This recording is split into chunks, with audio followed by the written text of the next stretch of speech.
One of the key ingredients to happiness is being able to recover from adversity more quickly. So it's not that people who are happy don't respond to adversity. They do. They show an appropriate response to adversity, but they come back down to baseline quickly. There's no such thing as pleasure without pain, of whatever sort, emotional or otherwise, physical or otherwise. Your nervous system is a differential engine.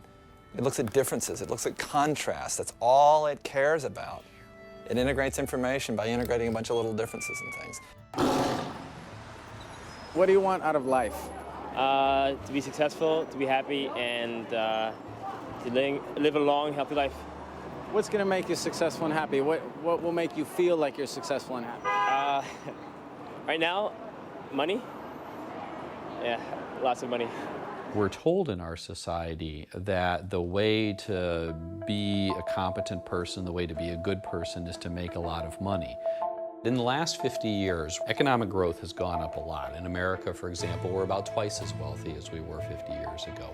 But nationally representative surveys of people's happiness show that happiness has remained stagnant. People aren't any happier than they were 50 years ago, even though they're living in a lot bigger houses, they have more cars. Anybody who says money doesn't buy happiness should go talk to somebody living under a bridge. But anybody who says money buys happiness should go talk to Bill Gates, okay? Neither of those things is actually true. When money buys you out of the burdens of homelessness, of not knowing where your next meal will come from, it changes your happiness dramatically. But once you have basic needs met, more money doesn't seem to buy more happiness. The difference in happiness between a person who earns $5,000 and $50,000 is dramatic. The difference in happiness between a person who earns $50,000 and $50 million is not dramatic. The idea goes back to this notion of the hedonic treadmill, which says that whatever level of wealth or material goods you have, you adapt to it and you'll always want more. That's what the hedonic treadmill is. The hedonic adaptation is one of the main enemies of happiness. We studied some of the happiest people, and we found, without exception, that all of them had close, supportive family and friends. That didn't mean that they loved everybody or, they got along with everybody, but what it meant was every one of them had close family and friends. We make a distinction between two main kinds of goals or values which people might pursue in life: intrinsic goals and extrinsic goals. So extrinsic goals are extrinsic in the sense that they're focused on something external to you. They're focused on rewards, they're focused on praise, they're focused on getting stuff. And the three main examples of extrinsic goals we've looked at in our research are for money and financial success, for image, kind of looking good, having the right appearance, and for status or popularity. Now we contrast those with intrinsic goals.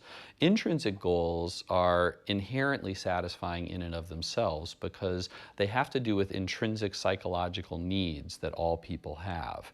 And the three intrinsic goals which we've studied are goals for personal growth, trying to be who I really am, having close connected relationships with friends and my loved ones, and then community feeling, which is having a sense of wanting to help the world to be a better place.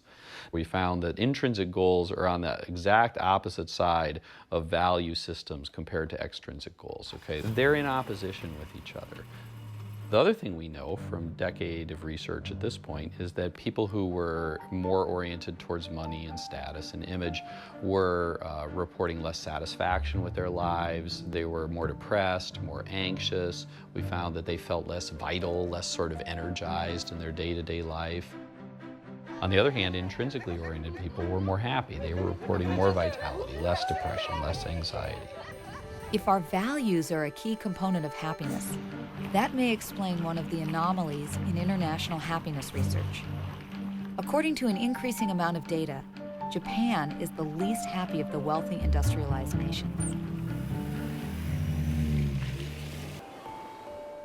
After World War II, Japan's entire workforce was mobilized to rebuild the country from the ground up.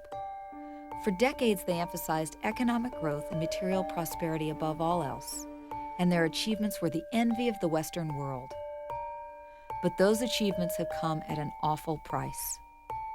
A telling and dangerous phenomenon is occurring in Japan.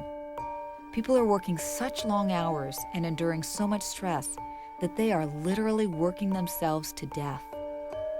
It's become so common, so many people have died, that they even have a word for it: karoshi. This toxic lifestyle is leading to record low levels of happiness among the Japanese.